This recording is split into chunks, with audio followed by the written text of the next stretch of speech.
Bueno, Bueno, esta esta entrevista es entrevista es para el para el proyecto Significa significa Decirlo, decirlo, Cuentos para cuentos para prevenir el prevenir el abuso abuso sexual sexual en la en la niñez. niñez. Es Es 18 de 18 de mayo, mayo, son las son seis las seis de la de la tarde tarde y nos y nos encontramos con encontramos la con la profesional profesional Brénica Verónica Olivares, Olivares, que nos va a que va a compartir compartir de su de su experiencia. experiencia.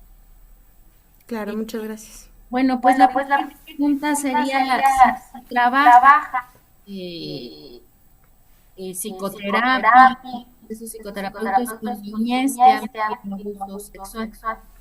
Así es, sí, desde que comencé con el ejercicio de la clínica, estuve en contacto, pues sí, teniendo oportunidad de intervenir procesos terapéuticos desde terapia cognitivo-conductual con niños y adolescentes que habían sido víctimas de abuso sexual infantil. Esto en el área en servicio social tal cual y prácticas clínicas en el hospital infantil Juan N. Navarro. Ahí estuve trabajando en terapia individual y terapia grupal con estos grupos. Y Y bueno, bueno, ya ya en tu en tu experiencia, experiencia, ¿podrías ¿podrías identificar identificar algunos algunos elementos elementos para para prevenir el prevenir el abuso abuso sexual? sexual? Así es como la prevención, yo diría que la comunicación en casa Ajá. es como lo principal, una comunicación clara, abierta, acorde a la edad de cada niño. Y, el respeto, por ejemplo, una comunicación asertiva en donde el niño o la niña o el niño pueda decir claramente si algo quiere o algo no quiere, que se respete como su voz, eso es fundamental. Ajá. Mm, Mm, ¿Consideras que es ¿consideras que es importante la importante la educación educación sexual en sexual las en las escuelas? escuelas?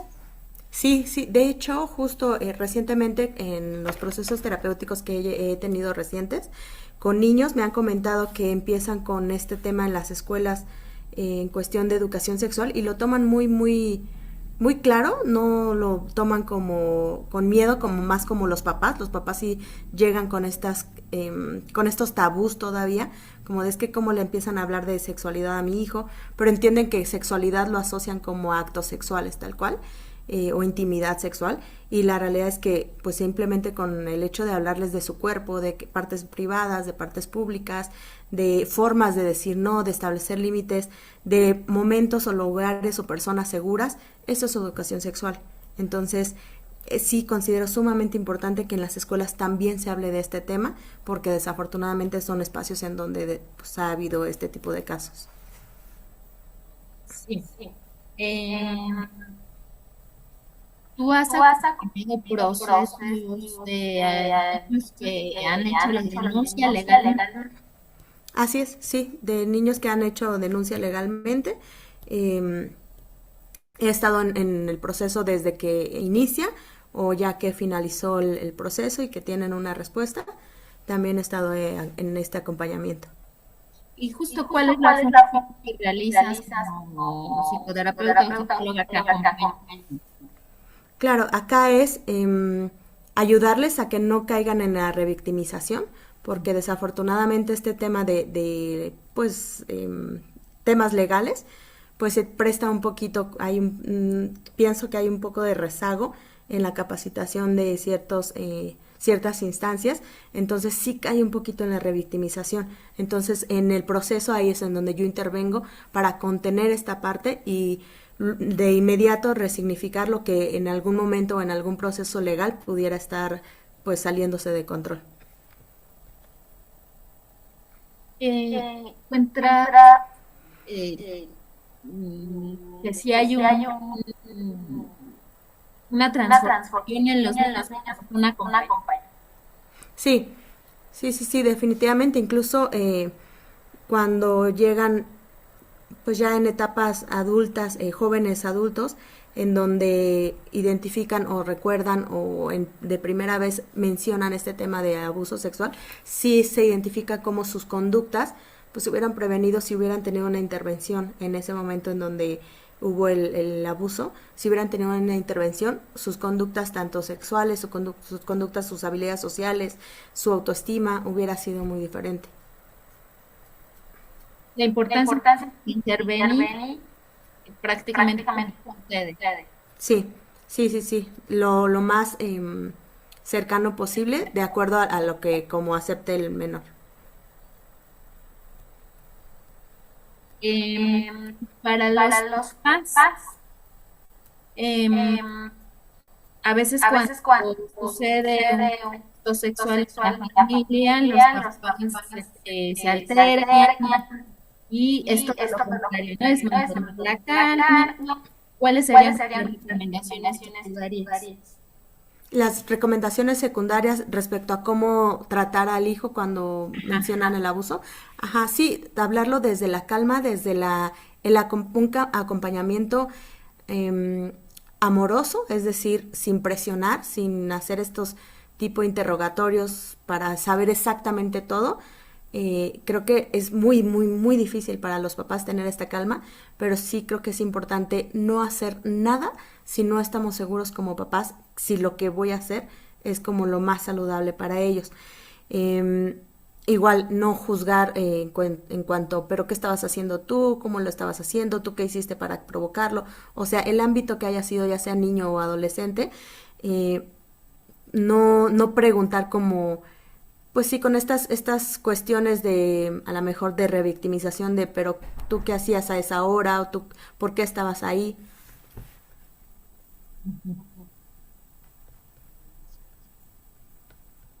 Em, Em,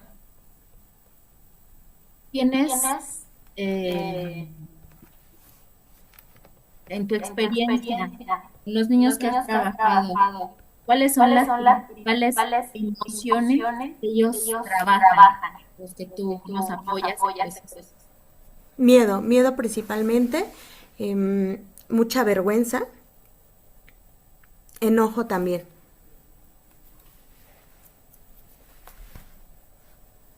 Cuando ellos Cuando lo ellos van a lo quieren superar es superar es emociones, hay emociones, hay una comunicación, comunicación, hay hay Así una, es, una, así es, digamos digamos también una también, empoderación empoderación así es. para Sí, ellos. como, perdón, no escuché lo último. Eh, una una empoderación. empoderación. Sí, sí, sí, claro. Al final es pues darle otro significado, el identificar como un momento de su vida, más no como un momento como un parteaguas o como que esa parte de su vida vaya a marcar como un antes y un después. La idea es que puedan darle un significado de esto es solo un evento y esto no, pues no los define.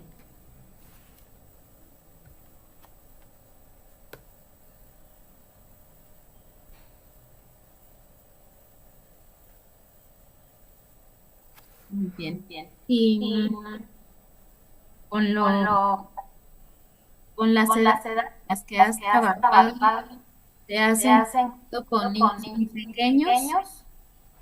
Sí, los más pequeños que he visto son de 2 años y medio, 3, en donde ya empiezan pues a tener mejor el uso del lenguaje y pues adolescentes hasta los 18 años o ya adultos cuando llegan con este tema de abuso sexual infantil, en donde ya son adultos, pero es cuando pues quieren hablar. Ujú. Ujú. Con Con 2 y 3 2 y 3 años, años, eh, eh, ¿cómo ¿cómo logras logras trabajar trabajar ellos? ellos? Todavía Todavía una una claridad, claridad. lenguaje, No, hablar. ahí, aquí es puro juego, ¿no?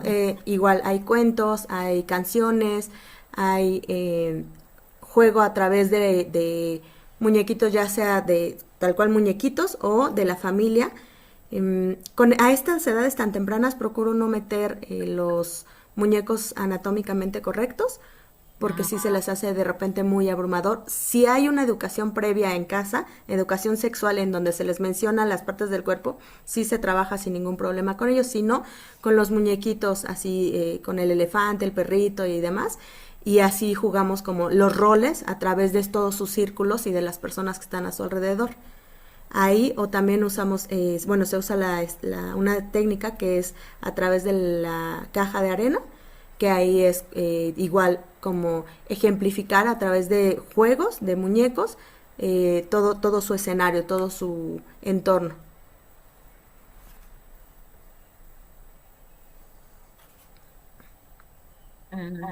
mm,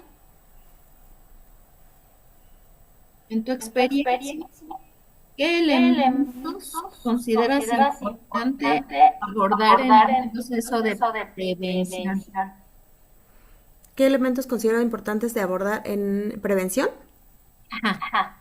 Ok, desde la familia podría decir este tema de escucha activa, de respeto hacia los niños, de cuidado y enseñarles esta parte em, del toda la autonomía que pueda tener un niño de acuerdo a su edad, en donde ya se pueden bañar, en donde no se les obligue a lo clásico, ¿no? De dar el beso a quien no quieren, de dar un abrazo a quien no quieren, de acercarse físicamente con quien no quieren, de respetar esas partes, creo que es importantísimo, y mencionar las partes del cuerpo sin tabú, sin nombres como apodos, no lo más cercano posible o tal cual como es el nombre del cuerpo nada más.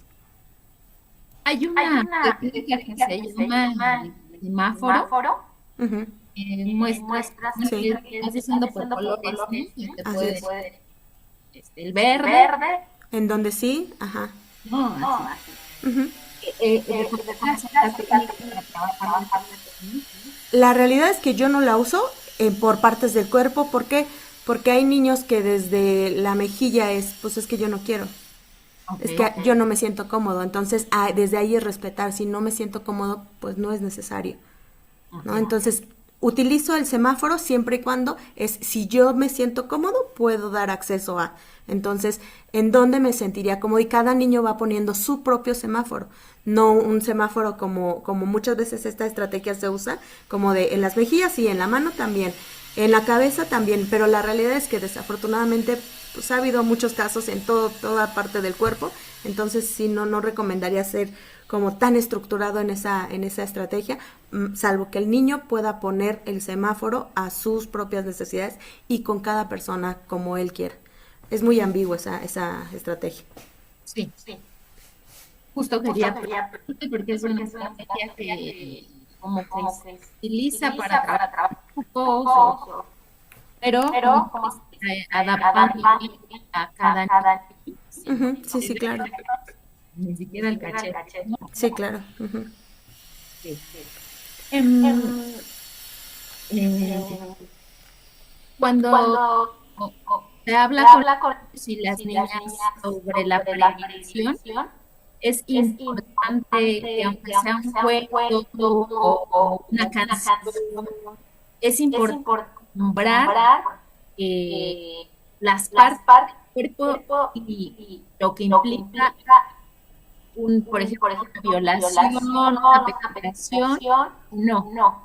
De acuerdo a cada edad, por ejemplo, si estamos hablando ya en edades en donde se están acercando a la adolescencia o en la adolescencia, sí es necesario pues tal cual hablar con este lenguaje.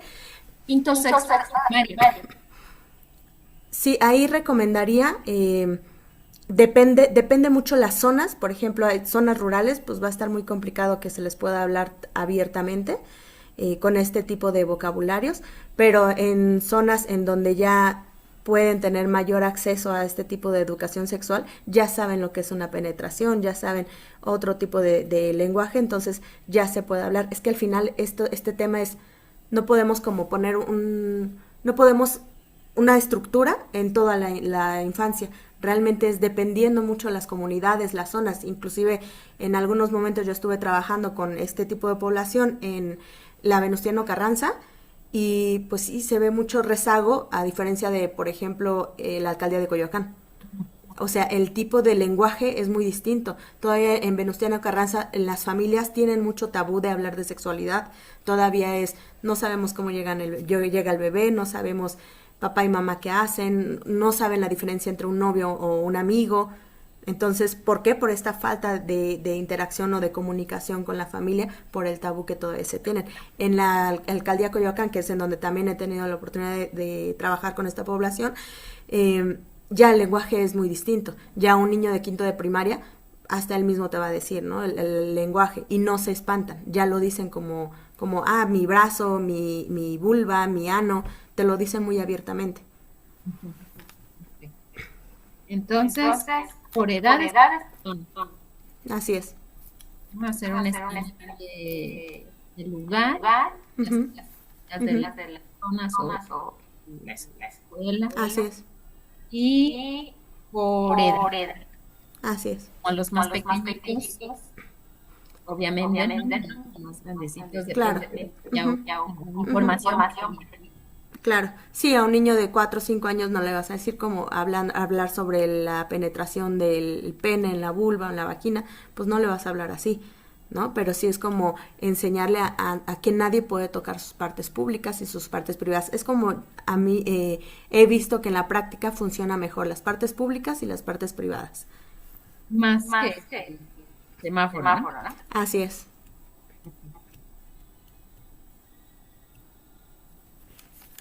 Bueno, pues, ¿alguna otra sugerencia, comentario que quisieras hacer? Como sugerencia siempre les digo a los papás, aunque llegan conmigo, por ejemplo, para solicitar orientación en la crianza, pues también se habla de temas sexuales, en donde creemos que hablar de sexualidad es pues decirle qué pasa entre hombre y mujer, y la realidad es que no, la realidad es que hablar de sexualidad es desde hasta dónde puedo tocar tu cuerpo, y si tú tocas tu propio cuerpo no está mal, no vamos a ponerlo como un tabú de no es bueno tocar tus órganos reproductores. La realidad es que es saludable siempre y cuando, en dónde, cómo, y quitando el tabú. Cuando un niño empieza a hacer algo y nosotros como adultos le ponemos un límite como si algo estuviera muy mal, el niño se cierra y el niño ya no comenta nada y ya lo va a seguir haciendo pero a escondidas, y ahí es en donde tenemos o abrimos un hueco para que pase este tipo de situaciones, ¿no? Nosotros como adultos tenemos que prevenir. Igual creo que es importantísimo, aunque uno tenga o no tenga hijos, aprender a intervenir con los niños. Por ejemplo, cuando están chiquitos y no sé, que llega el hijo de la amiga o del amigo y que dicen, yo soy tu tía tal, ven, dame un beso para ver si sí me quieres. Ahí hay chantaje, hay manipulación, en donde entonces estamos condicionando el amor a través de un contacto físico, y eso desafortunadamente, aunque uno no lo vaya a hacer, pues empieza a aprender el niño a dar este intercambio de amor por algo físico. Entonces, creo que esto de intervenir en la prevención del abuso sexual infantil es de todos, no es nada más de quien tiene hijos. Justo, ya cerraría con eso, que como sociedad, donde debemos reforzar cuidados Siempre voy a decir que en la familia. En la familia, si el núcleo familiar es un núcleo familiar lleno de comunicación, lleno de confianza, va a estar muy difícil que pase este tipo de situaciones, porque desafortunadamente, pues es en donde más hay este tipo de incidencias, ¿no? En donde más se da en el círculo pues de los cercanos, de la familia o los familiares, o el amigo cercano, la amiga cercana. Entonces, creo que en lo familiar va a ser lo que más va a verse proyectado para disminuir este tipo de situaciones. Disminuir o enfrentarlas de otra manera. Así es, sí, claro. También revictimizar como no. Sí, por supuesto. Porque muchas veces desde la primera vez, de hecho, en parte del protocolo que yo utilizo para la intervención en temas de abuso sexual infantil, una de ellas es preguntar a quién fue la primera persona que se le dijo y cómo reaccionó esa persona, porque eso va a ser crucial, porque desde ahí, si nosotros como familia, cuando nos enteramos, los reaccionamos desde la calma, el niño le va a dar un mejor significado. No quiere decir que va a evitar o va a eliminar o a ignorar el abuso, pero ya no va a ser tan catastrófico. Si yo como adulto le muestro la agresión hacia el agresor y, sí, lo voy a matar y vas a ver esto, pues el niño le va a crear más miedo. No debí decir esto, no me gusta lo que está pasando, ¿no? Entonces, lo más saludable es reaccionar desde la calma, para darle esa calma al hijo. Bueno, pues muchísimas gracias, Brenda, por tu tiempo, por compartirnos tu experiencia, cómo has vivido esta temática y la situación que vive en la niña. Muchas gracias a ti.